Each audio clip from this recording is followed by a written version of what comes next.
G'day, I'm Debbie O'Shea, and this is the Crescendo Music Education Podcast.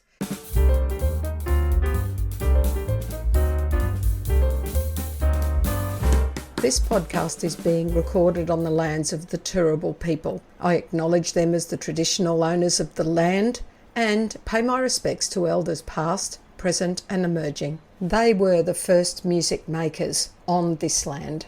Welcome and thanks for tuning in to the Crescendo Music Education Podcast. This is part one of my chat with Kate Schirmer. We talk everything singing.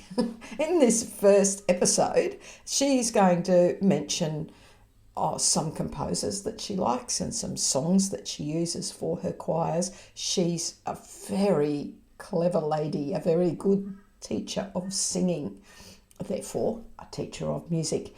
Wonderful. You're going to love this. I'm glad you're tuning in for part one. Enjoy.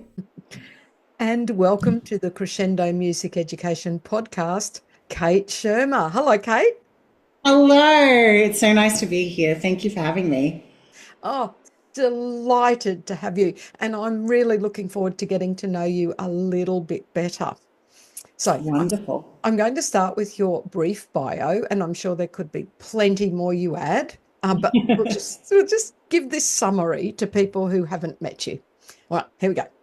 Kate Schirmer graduated from the University of Queensland in 2004. Oh, goodness, you're just a baby. Anyway, with a I was just going to say, that sounds like a really long time ago, so. Yeah, no, look who you're talking to, Kate. With a Bachelor of Music with first class honours, majoring in vocal performance, and from the Queensland Conservatorium, Griffith University, in 2015 with a Master of Music Studies in Vocal Pedagogy. Kate is a highly experienced singing teacher and currently works at Griffith University, where she teaches singing and lectures in materials of music at the Queensland Academy of Excellence in Musical Theatre. What a mouthful. I know it's a mouthful, isn't it? Tell them to get a shorter name. And teaches acting through song within the Bachelor of Acting at the Conservatorium as well.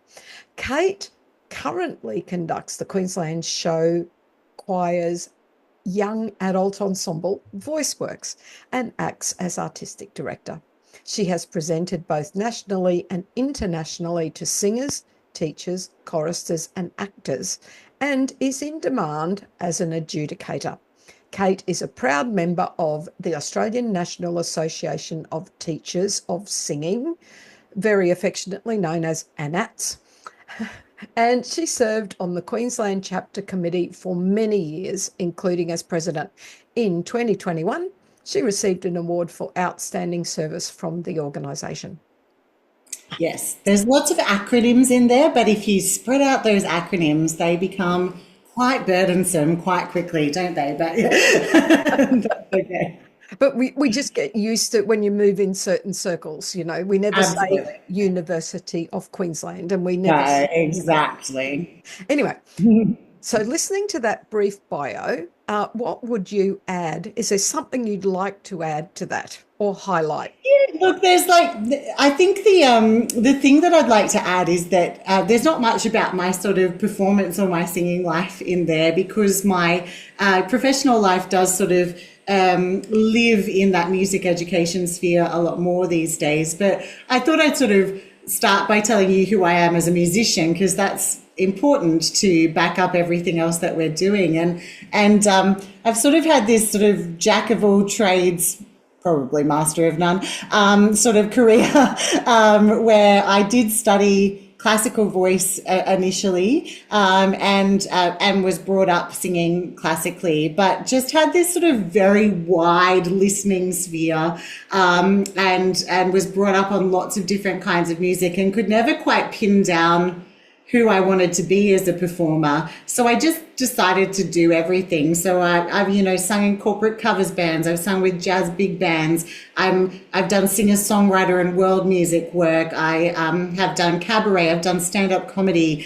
And really, I think all of those experiences, and something that I'll talk about later, is just that idea of just experiencing art and music widely is something that's really important to me. And I guess if there's anything in my bio, you can't write all that in a bio, but it's about that sort of experience of music in lots of different ways, and that training and retraining in lots of different voice styles. I think, although it's not a good thing to put or an easy thing to put in a bio, I'm really proud of that, and I love that element of my artistic life. So I thought I'd chuck that in there.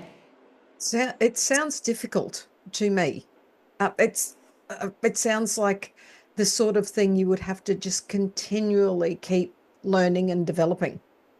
Absolutely, but it's also something that makes me happy because I have a general curiosity about what the voice can do, and also about musical style and what style is and what makes something sound authentic. And so I guess it's where my brain gets interested in things as well. And I think it's really important as a teacher to experience things on your own voice if you're going to be telling others how to set that up on their voices. So I do it because I really like it, and maybe because I have a short attention span. But also I think it does make you a better educator, and just makes life more interesting, really. Yes. So you're a musician yourself. You consider yourself a musician. You also are a music educator. You're also a singer. You're also a conductor. You're all of those things. If I said you have to just pick one, what would you be? I think I've always considered myself I don't consider a musician and a singer as being different from each other. So I guess I'd say a musician. And I'm constantly saying to my musicianship students at the Academy at QAEMT, don't just be a singer, be a musician, so you can't be a muso without being we can't be a singer without being a muso, and vice versa, or at least not a good one. Yes, and I feel often, I'm just taking a slight sidetrack here, but when I've done musicianship, especially oral musicianship with instrumentalists, I think it's really important that they see themselves as musicians with oral and hopefully some vocal skills, not just as a technician, Absolutely. I couldn't agree with you more. And from both perspectives, I think if we learn how to, as singers, how to listen more critically, or as one of my beautiful mentors and conductors, Reka, would say, listen to the music vertically rather than horizontally, is what she used to say. That enriches a million different things, from what is the composer trying to make you feel by using this chord or this motif, to just being a more sensitive ensemble member, which is just good practice, I think. Yes, absolutely. And I love that. And yes, Reka is beautiful. To think that it's not easy to think vertically, listen and think vertically as well as horizontally. It takes a lot of work, doesn't it? It's a skill, absolutely. Yeah. And since we started talking about people, I like to, whenever I have a guest, to talk about gratitude. I think it's very important. So what are you most grateful, including people, professionally and personally? There's this one I really, when you sent me some of the guide questions, this one was a long answer, so sorry. But okay. I'm glad to have lots to be. I'm glad to have lots to be grateful for. And the first thing that came to mind straight away is I'm really grateful to have been brought up in a home and in a family where singing and music was part of the furniture. It was normalized. It wasn't that such and such was a good singer and such was a bad singer. We all sang in my family. We all experienced music. We sang around the dinner table. We listened to a lot of music. My dad does a great Louis Armstrong impression and used to do that at dinner time. My sisters both play piano and guitar, and we used to sing together a lot as kids. my little brother and I used to make up theme tunes for our imagination games, which were very, very daggy indeed. But I've come to know that that is not everybody's experience of the world. And so I'm incredibly grateful for that, because I think, based on the type of personality I had, if that hadn't been normalized, I probably would have been too scared to ever consider that to be a viable career path. But because it's always been a part of my life, it didn't feel like something that was not available to me. So I'm really, really grateful to that experience.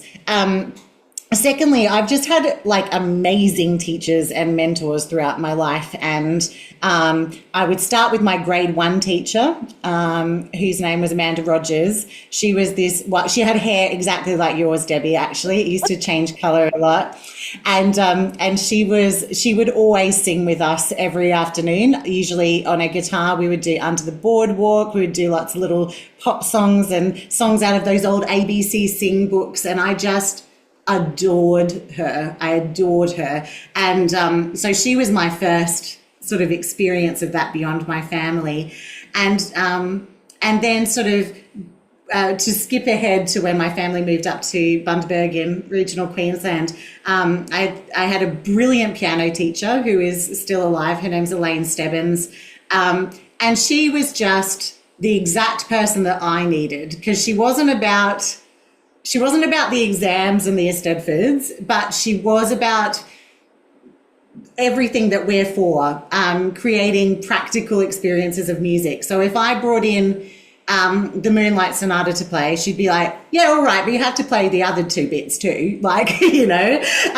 Or if I brought in a lead sheet and I was like, what are the little chords above there? How do I do that? She would do that with me, and it made me a way better sight reader, a way better groove player, and it has allowed me to become quite a useful pianist. I always say, not good, but useful, you know.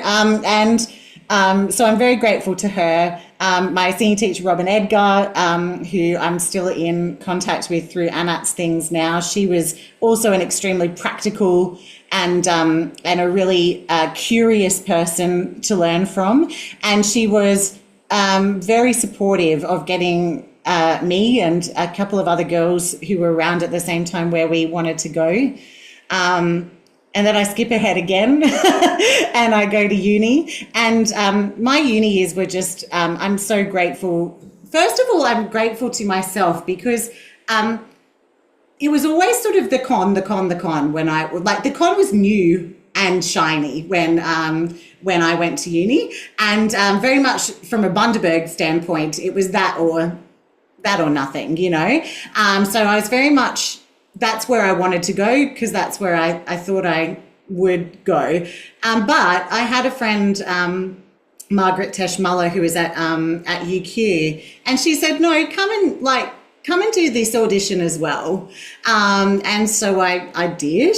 And just through my experience of those 2 auditions, I could tell immediately that I wasn't supposed to be at the con. I was really supposed to be at UQ. I just felt it from the audition, and I went home and I changed my preferences, and I didn't tell anybody that I'd done it, and that is very unlike me.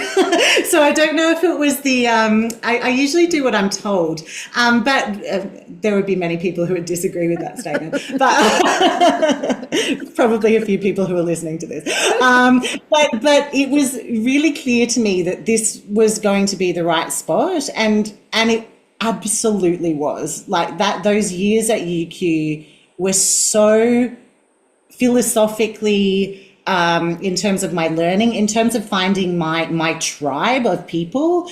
I am so grateful that I made that decision. That was an absolute game changer for me.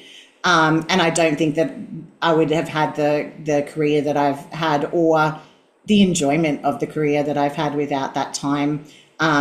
Both the educators, of course, I'm sure Dr. James Cuskelly comes up quite a lot on this podcast, but also Leslie Purvis, who was my singing teacher, who again is the reason that I'm a singing teacher. and my best friend Jennifer Tay, who I met 2 days in, and we've been best mates ever since. And I could name lots of other people, but I'll leave that there. Yeah, and then in my working life, I think that again, I've sort of tried to take that idea of being a teacher student always into my, like a lifelong learner into my professional life. And so I'm so grateful for my students, who many of whom have become my colleagues and my friends, and I've been able to mentor them. But I've always sought out mentorship for myself in any role that I've been in, from lots and lots of different people. But I just feel really blessed that I seem to, wherever I go, be able to find these like-minded people who can enrich my work, my teaching, and help me to keep moving forward. Because I don't know, as you know, Debbie, it's a hard job, this one. It can be tricky. So I feel grateful for that too. So I think that's it. Oh, my husband's quite nice too. Yes. You should mention him, I think. Shout out to him. He's great and very supportive. But you are absolutely right. You need all of these people to keep your boat afloat, don't you? Absolutely. Yeah, for sure. And the longer I'm in this game, the more I realise if you're not a lifelong learner, you're not going to last. Absolutely. Yeah, I agree with that. And it doesn't matter which stream of the arts you're in either. Performer, teacher, composer, musicologist, whatever. We're dead in the water if we stop being curious. Yes.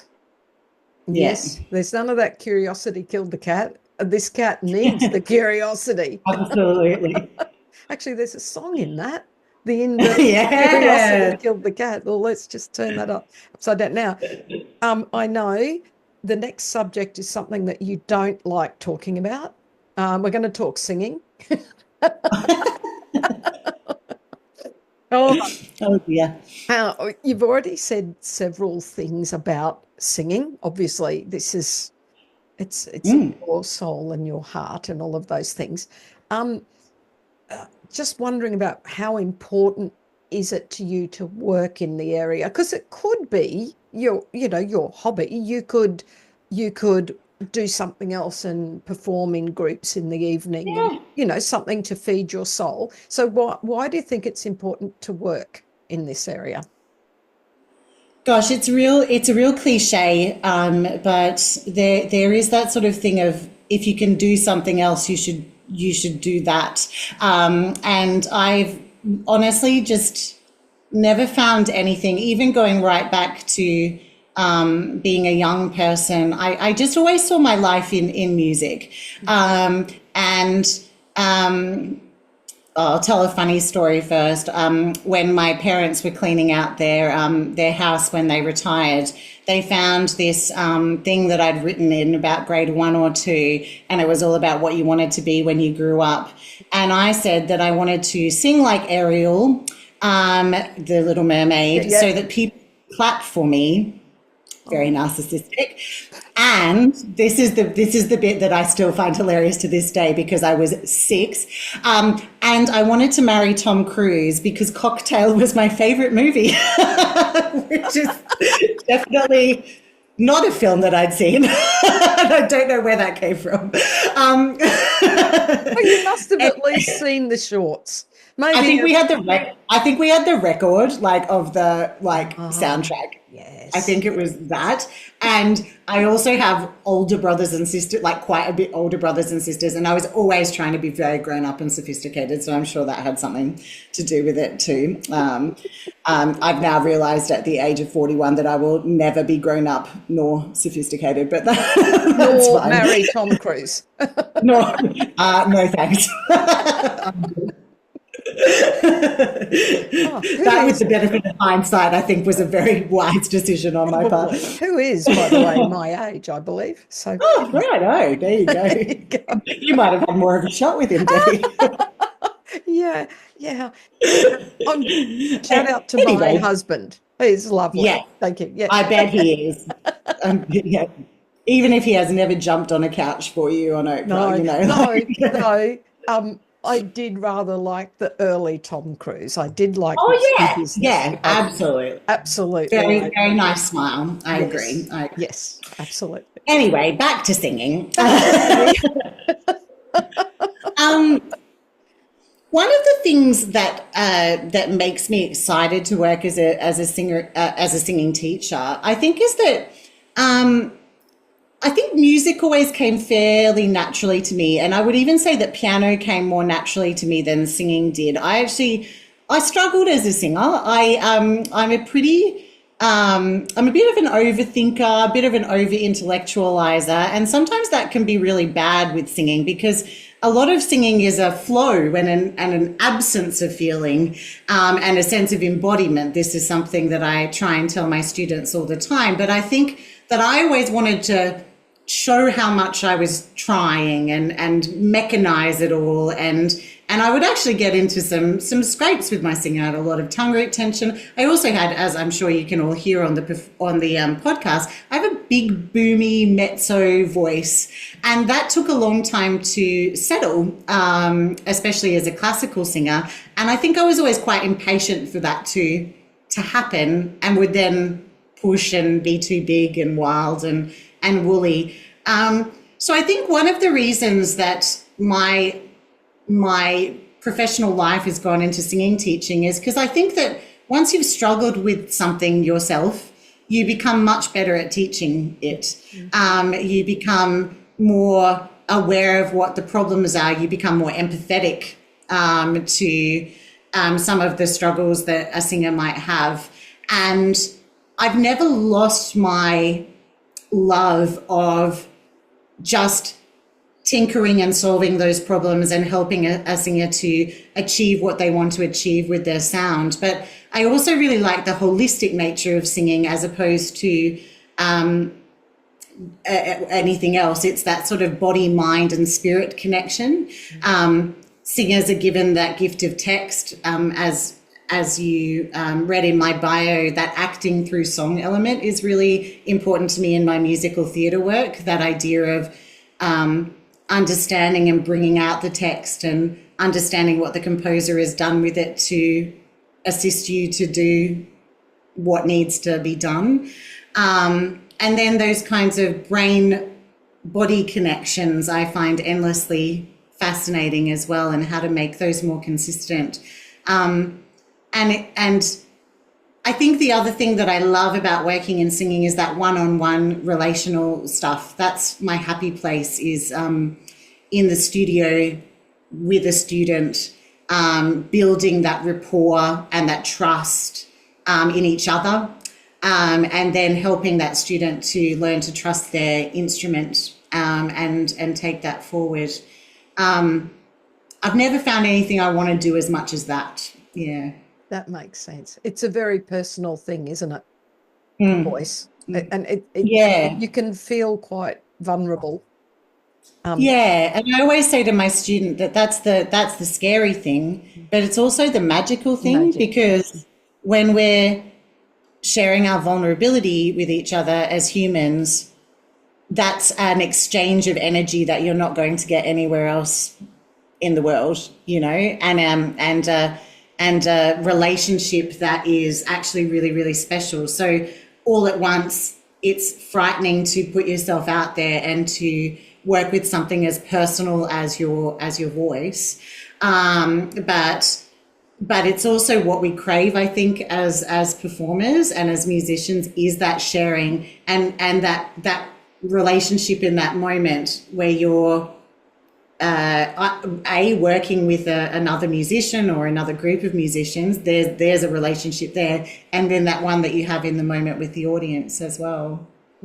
Yes. And I love what you said about learning to sing not coming super easy to you, making you a better educator. And I think most of the listeners now are probably thinking, could think of someone who is just such a natural talent that they're not necessarily the best teacher, because they they don't have, you use the word empathy, but even understanding of what you actually have to go through. So that's Yeah. interesting to hear someone with And your I even story. know, like, I've worked with teachers in the past, singing teachers in the past, as a student, who do have that kind of, well, just make this noise, and and then if you ask the Wow. question of, well, yeah, I mean, and sometimes you can try and make the noise, but and I'm such a why and how and whatever person, and I always like I just. And sometimes that's not good. Sometimes just make the noise. I get that, but but it's but I was like, but I don't know. I remember saying to a teacher once, I can make the noise if you make it. I can parrot it back to you, but as soon as I walk out of here, I'm not going to be able to do it. I know, like I don't know how I'm making it, and we had a fight about that. I remember, but like it was, or not a fight, No, but no.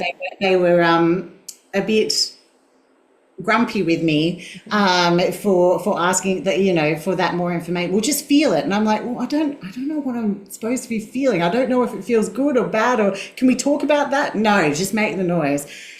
That's not how I teach at all. It sounds like you're an amazing teacher. Oh my goodness.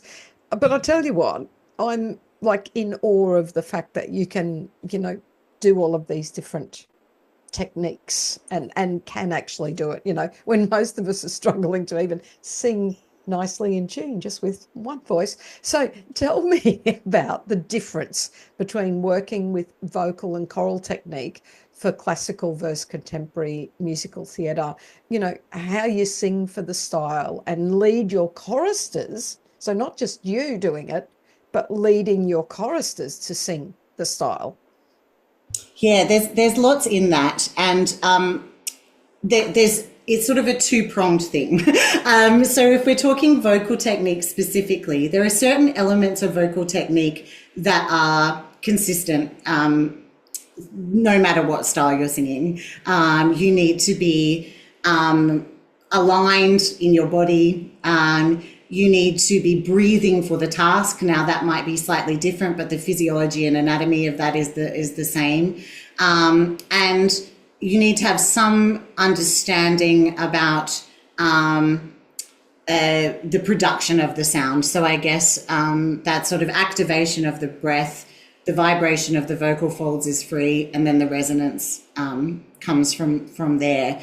But then, apart from that, it's very different being a classical singer, for example, versus a pop and contemporary singer. And some of those things are technical things. In classical, we value that balance of vowel shapes. We value legato line, longer breath groups. We and consistent even sound from top to bottom. That's the technical side again. There's also probably a registration difference as well. In contemporary, we value uniqueness of tone. That we want to be conversational, for example. In contemporary, it's very much about those style elements, because we barrel all of these different styles within this contemporary commercial music CCM, but like that's everything from those indie kind of cursive whisper singers like Angus and Julia Stone or whatever, to screamo and like full on vocal effects. Well, you're not going to teach those two artists in the same way, but they need to understand how to make the sounds that they want to make safely, and also know all of the tips and tricks to make it perhaps sound like it's harder than it is, because of course in contemporary music there's amplification, there's mixing, there's all of those sorts of things that you can play with that might give the effect of something that's a lot bigger or edgier than it actually is, in terms of how it comes across on stage. Then in music theatre, that's, I guess I've found myself in the music theatre realm, and what I love about it is you have to do all sorts of different things. There's actually a really broad scope that can take you quite close to classical, that can take you quite close to rock, and then there's this sort of speech quality that happens in the middle, that where we spend most of our time, because the text is the most important thing in musical theatre. That's what's driving the story forward. And then style sits underneath that. To understand that as a teacher, as an artist, as a practitioner, musician, first thing is listen widely and listen critically. I think that's, if I'm going back to my grateful thing before, we always had music on, but we would listen to the music. It wasn't that we had it on in the background. It would be something that I always engaged with and thought about how to, what was I listening for? What was the groove? What was, why did this sound good? And again, that's just my natural curiosity, I think, because that then leads from the technique into the style. And style is, I feel like we get that wrong a lot, especially as choral practitioners. One of my, let's not call it a pet peeve. One thing that I don't enjoy listening to is a sort of contemporary arrangement of a pop song being sung by a choir, but it just sounds like a classical choir singing a contemporary song. Like there's been no effort made to bring that style element in. So I guess when I'm teaching my choirs, I treat every song as a little bit different from each other. If we're doing a music theatre song, then we often say the words first and we say them to the rhythm, and we find the natural prosody. It might be a call and response thing. We place the consonants and then we talk about, well, what does that mean? That's something that I do a lot in my choir. Who is this person? What's happening? If it's a pop song, we always start with groove. Something I learned from Pete Churchill: on beat, off beat, on beat, off beat. We all do it together, and then we find where's the groove, and then we'll place the sounds into that groove, and then we add the notes, and then we add the harmony. We'll find the through line of the melody first, and then add the harmony. We'll find where the consonants need to be softened or brought forward a little bit more. Whereas if we're doing a traditional classical piece, it's going to be about placing the phrases and the breaths and listening to the dynamics and all of that kind of thing. And when I was thinking about this, I was like, what's important to me in my choral sound? And it's never been that important to me personally. This might be a controversial opinion, don't know, that my choir all sound super duper uniform, as in I don't adjust my choir's sound to be one sound that you could say that's Kate's choir, I think we change it up for the song. But what I do really drive into them is that idea of when we are singing together, we agree. This is an act of consensus. And again, that's what makes choral singing magic, because we are listening to each other in a way that we wouldn't do if we were singing by ourselves. So sometimes I will say, and thankfully I've got my choir nice and well trained. I did this last night. I just said, we all need to agree on what R vowel we're doing there. Try again. I didn't tell them which R vowel to do. I just got them to listen, and then suddenly it was what I wanted it to be. Wow. Takes a bit of training. I was going to say a fair bit. You might never get there with little kids. Yours are... No, they don't, because they're at a different spot. I'm very lucky. I work mostly with young adults. Yeah. But also that might not be the vibe with little kids, right? Do we want like something that's completely uniform with little kids anyway? Or are we building pulse? Are we building those incredibly important foundational music techniques? Because that's what I would be doing with the children's choir, is teaching them just the steady pulse underneath and how the rhythm works on top of that, and then how to create something that's tuneful on top of that, all of that wonderful methodology that if I ever get someone in my studio or in my choir who's had a great musical education background, I'm like, oh, thank God you can do all that. That's Yes. wonderful. Yes, because it does have to be taught. Yeah, I love it. And it needs to be structured. What I often find with the sort of broad range of music theory knowledge, of course, all of my students who are at the academy, they're auditioned, they're very good at what they do, they're talented. But what I find in theory is that you could have someone who has an excellent, really well structured musical education and they're at a really high level. You'll have someone who has had really good skills developed in one area and then has completely missed something else, you know. And then it's about filling in the gaps for that person and helping them to find what's missing. Yes. Yes. And I Yeah. imagine working within a choir too. Of course, one of my things is oral skills. It Yes. must help tremendously if they've had good oral training, for want of. Absolutely. And my choir is a community choir. It's not auditioned. So we get anyone that wants to come and sing. And so that's you just take people where they're at, and that could be anything. Well, and it probably is anything. Yes. Yeah, of course. Yeah. And that's fine. Wonderful. Now, most of the people who are listening now sing, at least in part, sing for a living.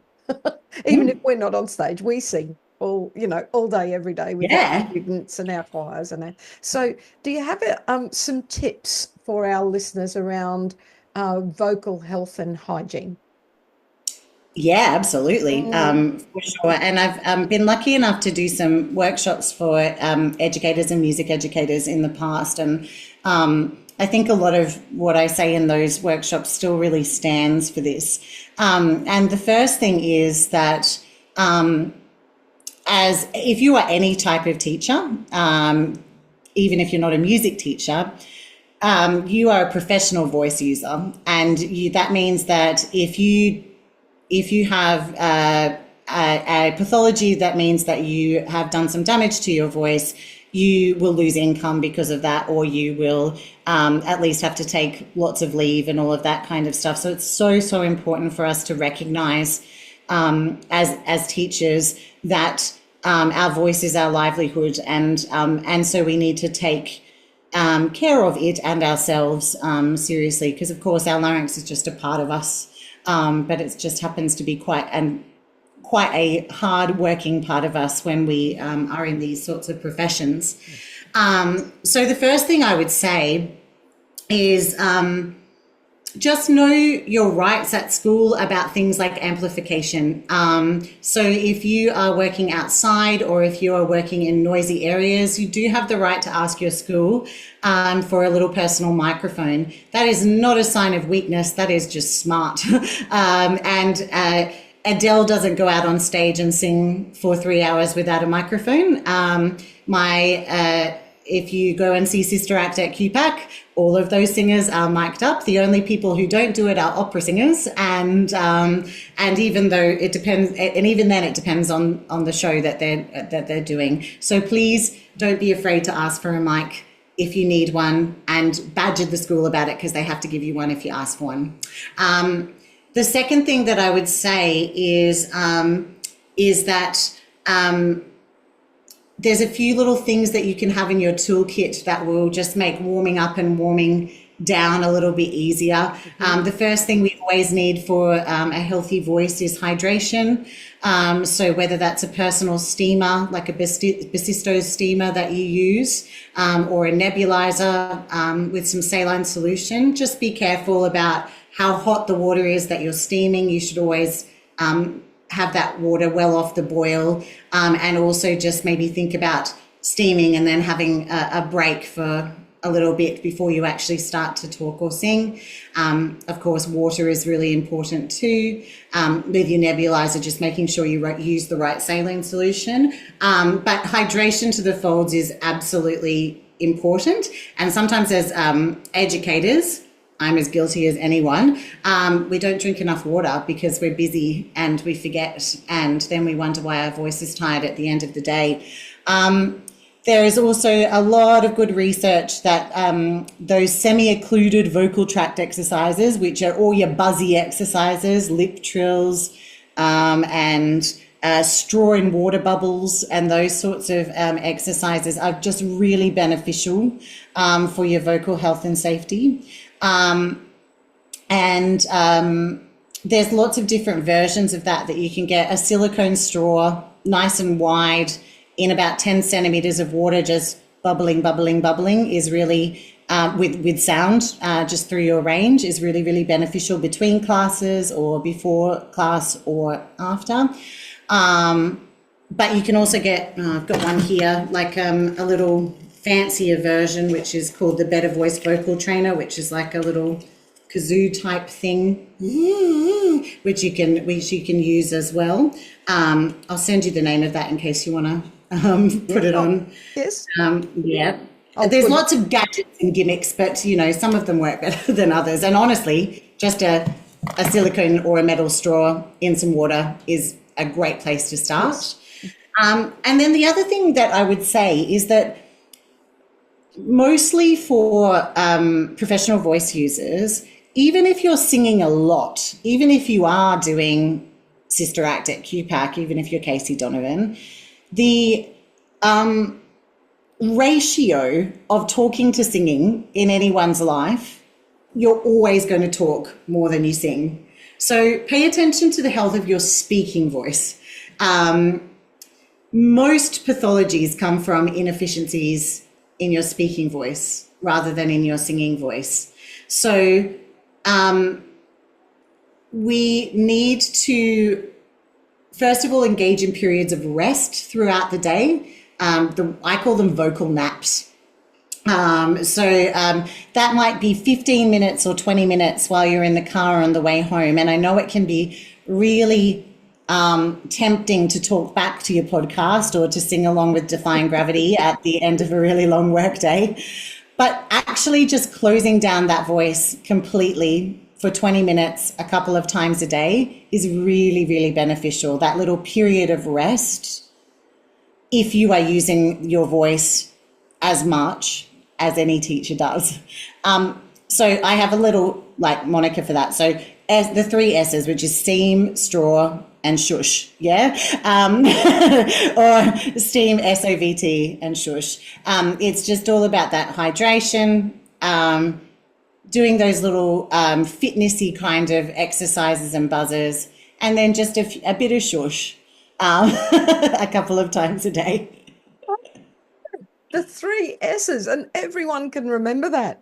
I love it. I love it. See, steam, straw, and shush. I love it. And the term vocal nap, gorgeous. No, and I'm a little guilty to not looking after my voice as well as I should. The beautiful Wendy Rolls, who I'm sure you know Wendy. Yes, I know Wendy. She gave me a straw. I've got a nice fat silicone straw, and it sits in a drawer.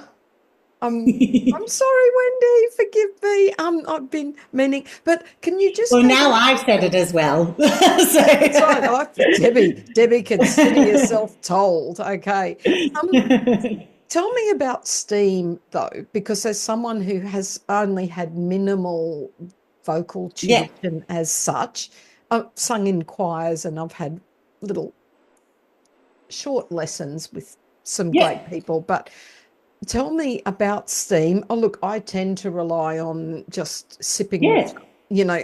Which is honestly the best thing that you can do. So the benefit of steam or the nebulizer is that it's just important to remember that when you take a sip of water, it's not going anywhere near your vocal folds. It goes down your esophageal tube, and if it went onto your vocal folds, you would cough and choke. It's gone the wrong way because your vocal folds are at the top of your airway. Yeah.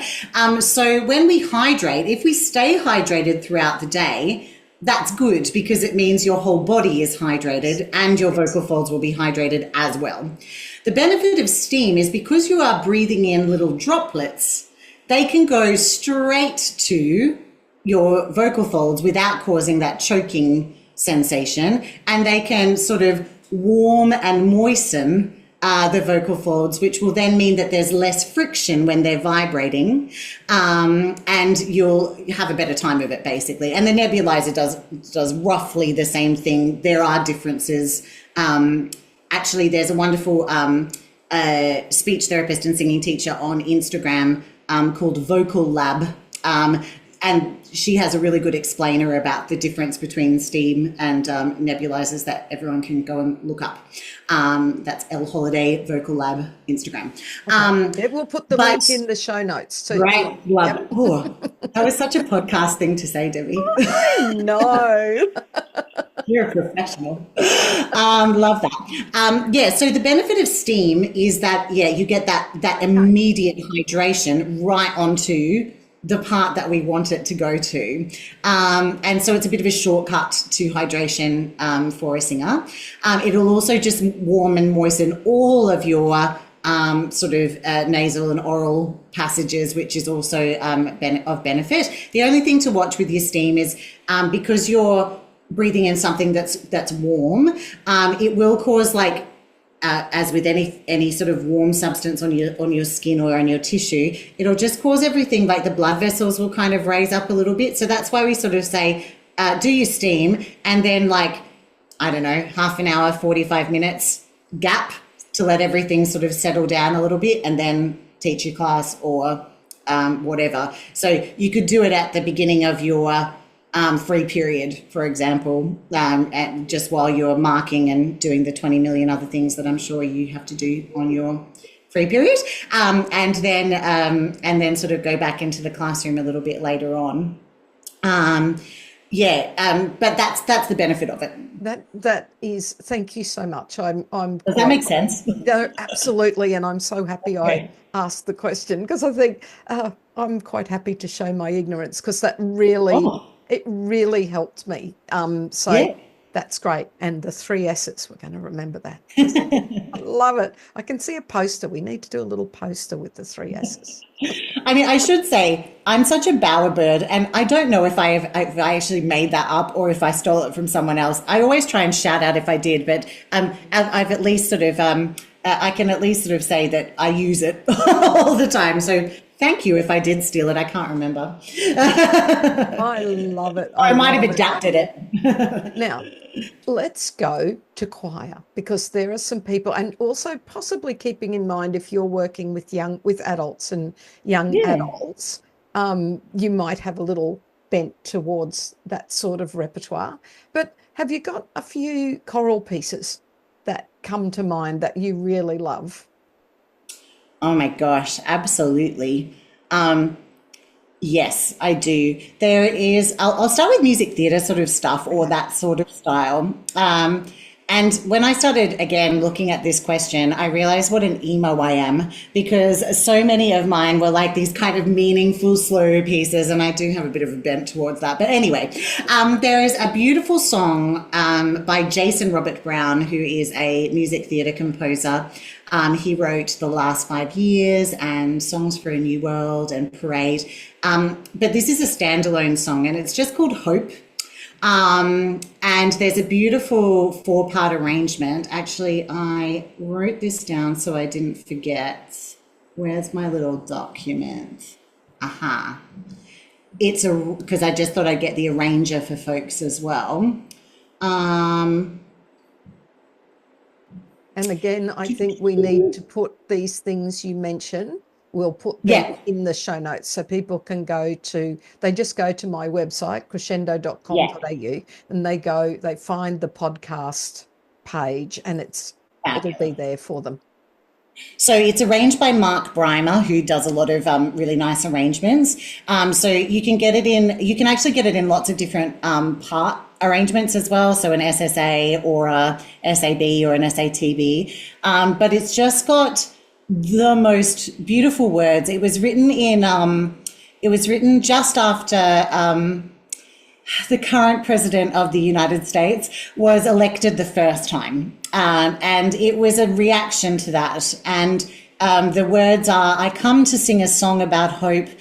I'm not excited. Now I've forgotten it. But even so, I came out here to sing a song, so here I go. I guess I think that if I tinker long enough, one might appear, and look, it's here. The work has begun.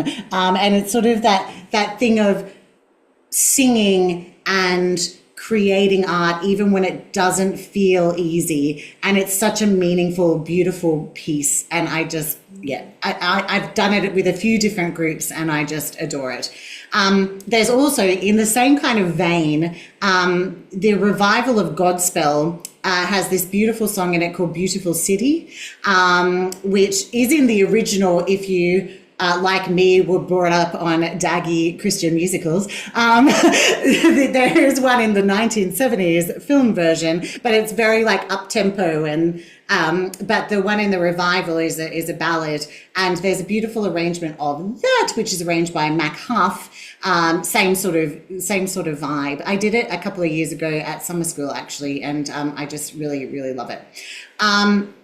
In terms of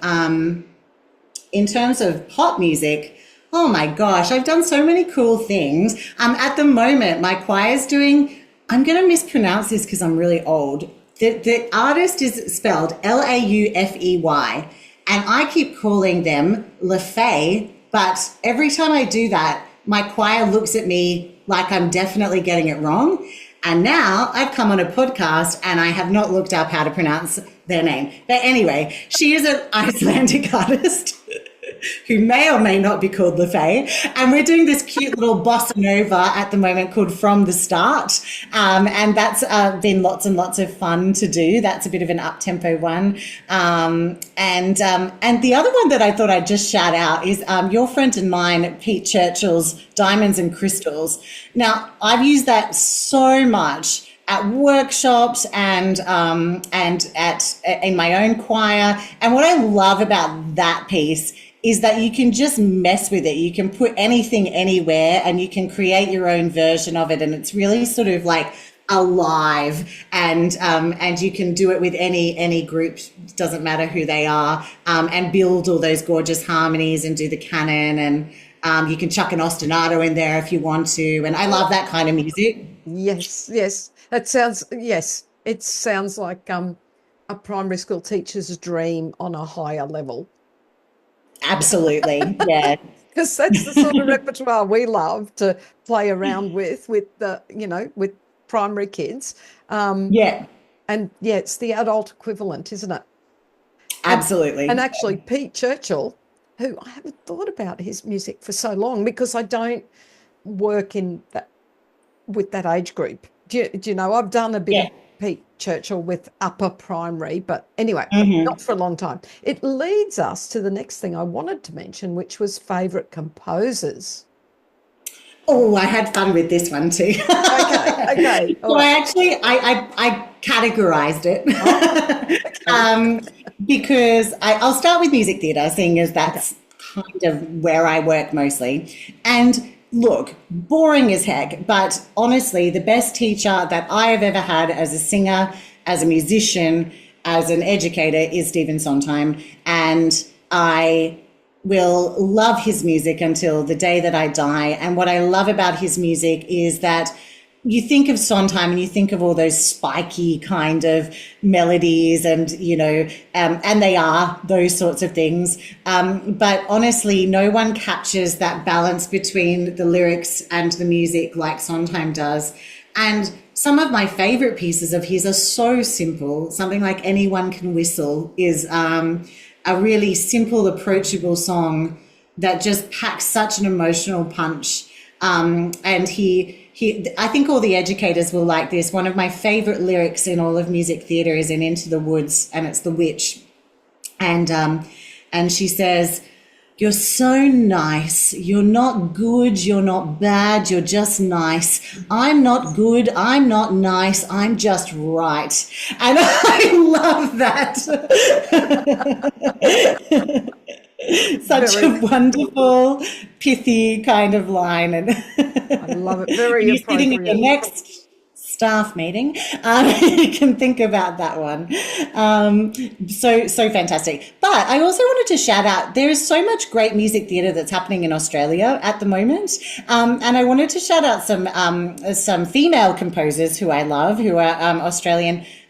Eve Blake is one, which is spelled Y-V-E, Blake. She wrote a musical called Fangirls, which is one of the best things I've ever seen, and I am quite obsessed with it. It's so Australian, it's so funny, it's so poignant, and just brilliantly written.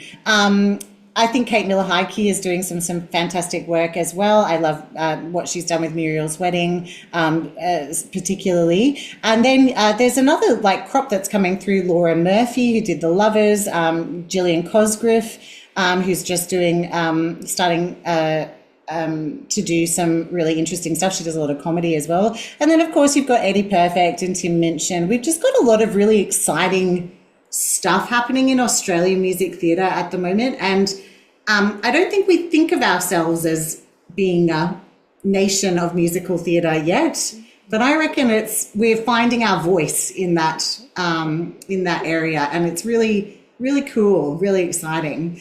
And I mentioned Jason Robert Brown before. He would be my other favourite music theatre composer, I would say. In terms of classical, my husband is the classical music fiend in this house, and in terms of instrumental, there's lots of fantastic stuff. But I always go to the vocal, and so I'm just going to go to the vocal. Yeah. It doesn't have any words. I'm bored. No, I'm kidding. sorry, everyone. And the stuff that I've always loved to sing is that romantic era stuff. So the Ronaldo Hahn pieces. And early 20th century as well. Richard Strauss, I just adore his leader, and also Samuel Barber would be the other one that I always come back to. And if I did have to name an instrumental piece, again, I'm being super emo, but Samuel Barber's Adagio for strings just gets me every darn time. It's so beautiful. And then I thought I'd also throw out my favorite songwriters, my favorite pop songwriters as well, because that's a really important part of my life also. And the first one I just think he's one of the best musicians that the world has ever seen, and the best songwriters that the world has ever seen, and that's Paul Simon. I grew up with Paul Simon in my house, and no one writes a song like that guy. He is such a poet and such a treasure. I'm kind of a fiend for just any piano-based pop. So Ben Folds would be another really important musician to me. Tim Friedman from the Whitlams. If Jennifer Tay is listening to this, she will giggle when she hears that, because we've been to many a Whitlams gig together. People like Fiona Apple and Tori Amos and Regina Spektor would be on that list as well, all just fantastic songwriters in their own right. But yeah, you will note that they're all very piano-based pop, which is kind of my bag, because I love bashing on the piano and singing. You're allowed to have a bag. That's okay. Yeah, 100%. Be proud of your bag. Yeah, exactly. I am indeed. Oh, fabulous. And there's lots I need to look up there too. We're up to Nuggets of Fabulous. It's my favourite bit. I love my Nuggets of Fabulous.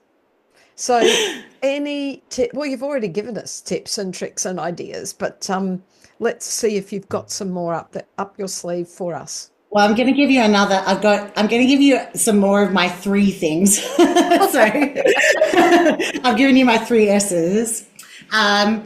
One thing that I think that people get a little bit wrong with their singing practice is that they are not mindful enough about what's what.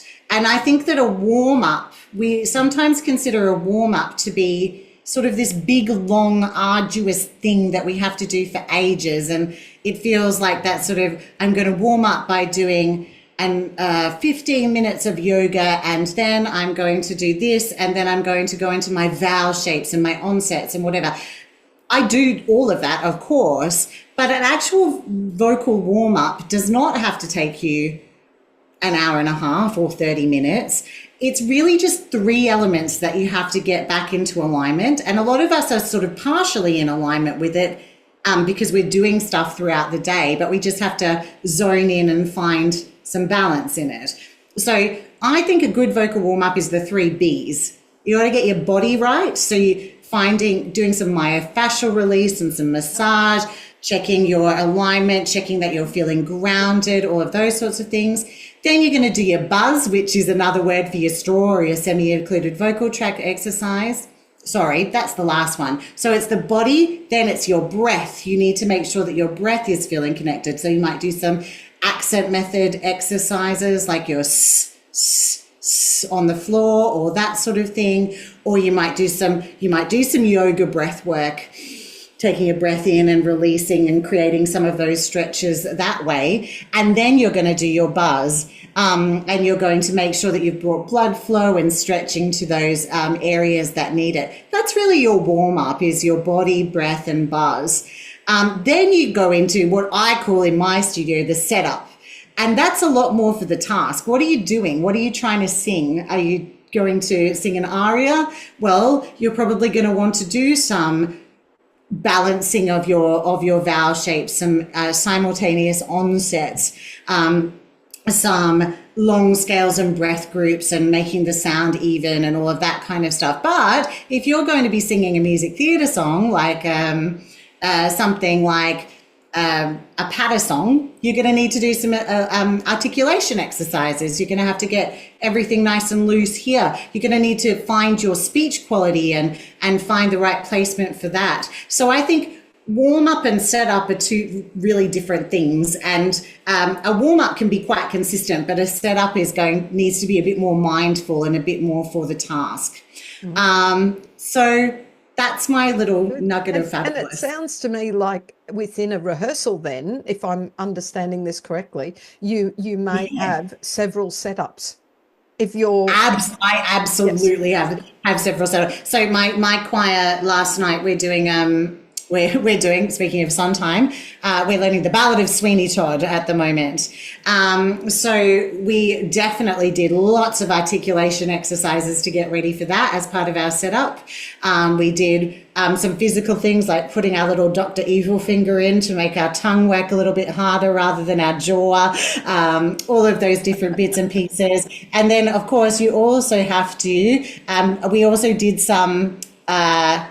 exercises where we just made some soundscapey sort of discordant chords so that they were ready orally for that in Sweeney, like it's not all sort of just happy majors and minors and that sort of thing. I think as choral directors, it's great to have lots of tools in your toolbox in terms of your setup exercises so that you can draw upon that for the group that you're working with. Yes, but then later in the rehearsal, you might be working on a piece that's a completely different style.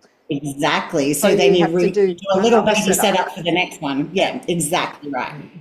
You got it in one. Absolutely. Okay, I love that. I like thinking of that separately because I just did a little session. I should send it to you, except that you might critique it too much. Oh no! I did a session for some people overseas and it talked about warm-ups and what its purpose was and some ideas. Yeah.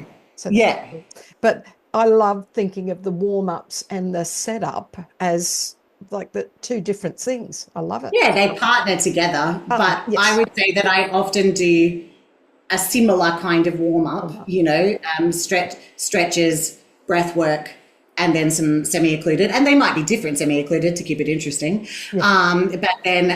But then we will always do something that prepares us for what we're going to sing. And then we work into the repertoire from there. Thank you. I love that. And the 3 Bs. And I do that in my studio too, like in my one-on-one, same thing. Yeah. Love it. And the 3 Bs for the warm-up, love it. Now, let's get on to advocacy. Like it is my little personal hobby horse. Most people know that I've been fighting very hard for the existence of music education in primary schools.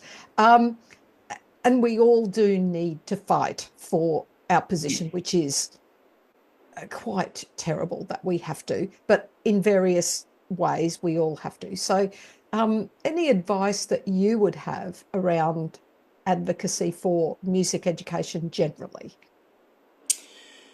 Well, it's interesting because I now work in tertiary music education, and I just notice so much.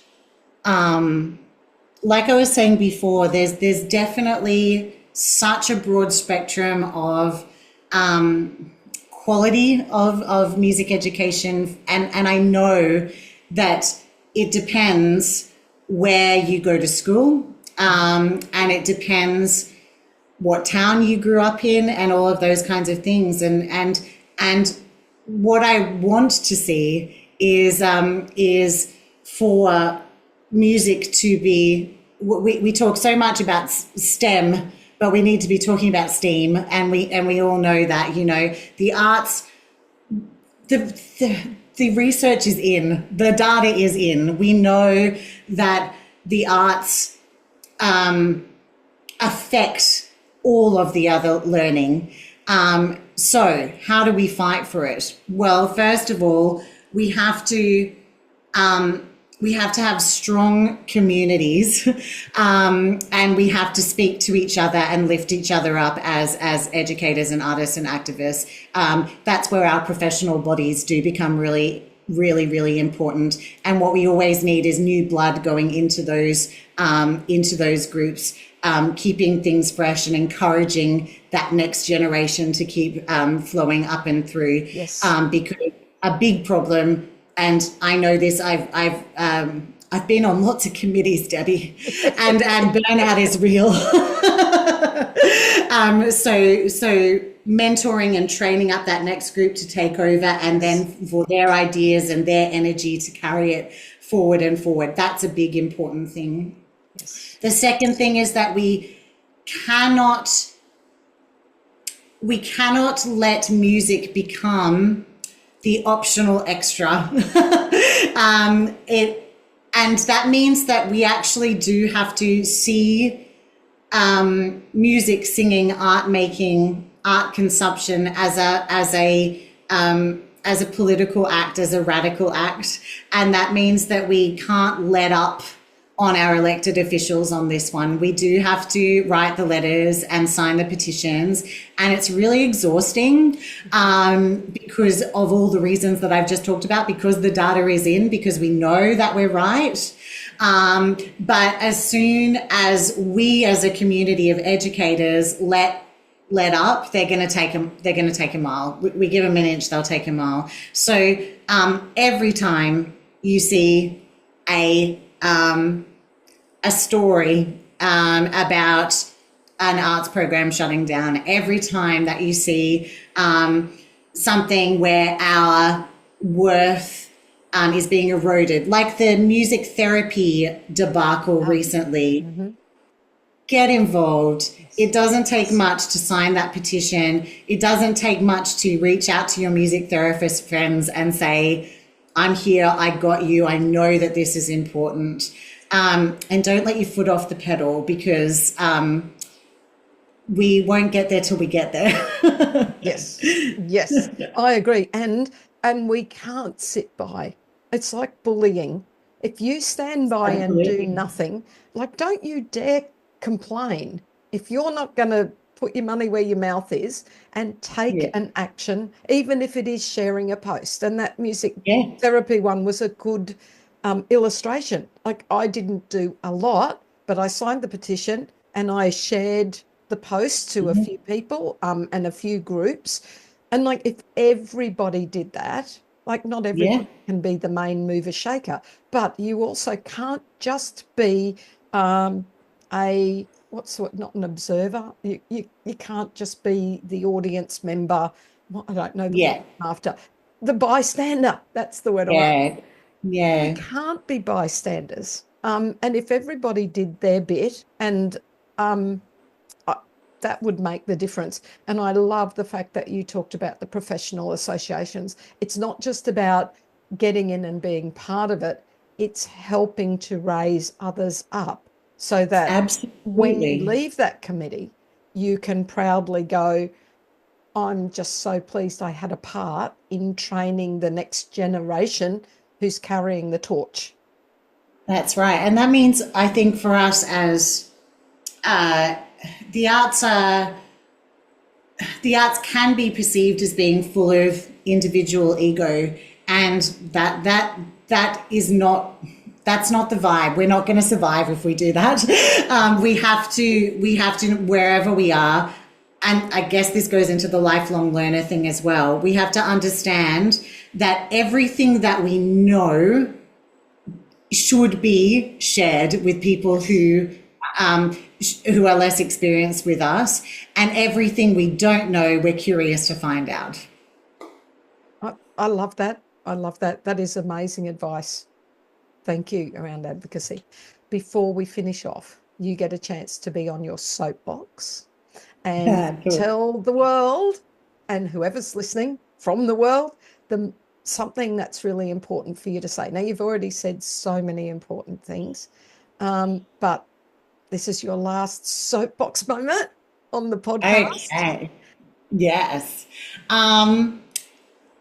I think what I want to end on is this idea of like not becoming too narrow in your participation in and appreciation of art. I truly believe that all art speaks to each other, like each other part of art, really. And I remember watching this wonderful interview with Alan Rickman before he died, and he was asked, well, what advice would you give a young actor?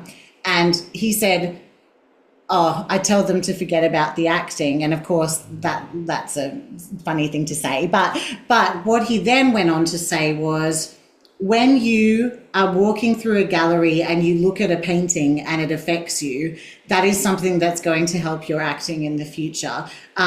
When you are at a dinner party and you're having a great conversation, I'm now paraphrasing, I don't know if he said this, but this is me now. When you're at a dinner party and you're having a great conversation and it's witty and there's banter, those are things that seep into your soul and that you use later. Yeah.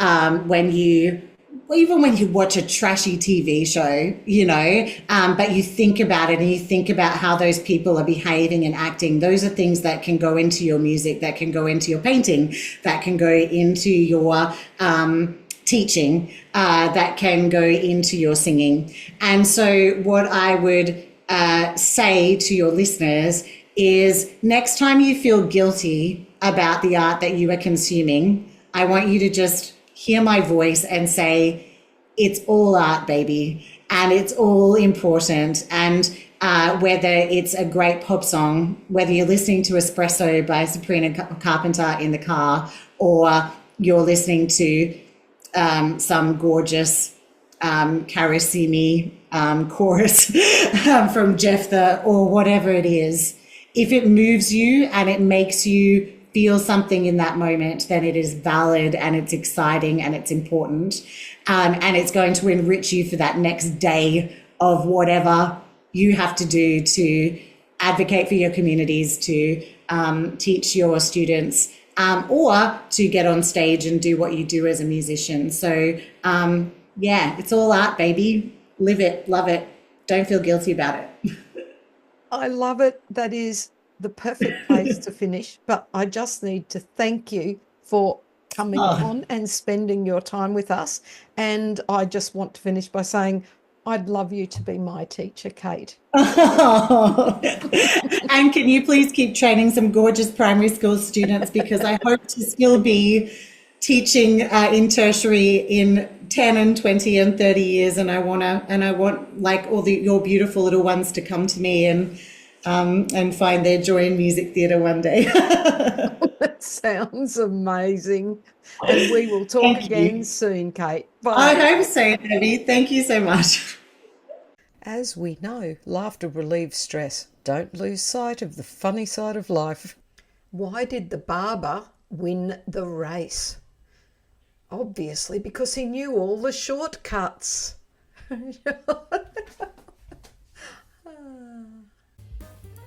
thank you so much for watching our Crescendo Music Education podcast. For more information about all things crescendo, including membership and music education resources, visit us at crescendo.com.au. Don't forget to like and subscribe.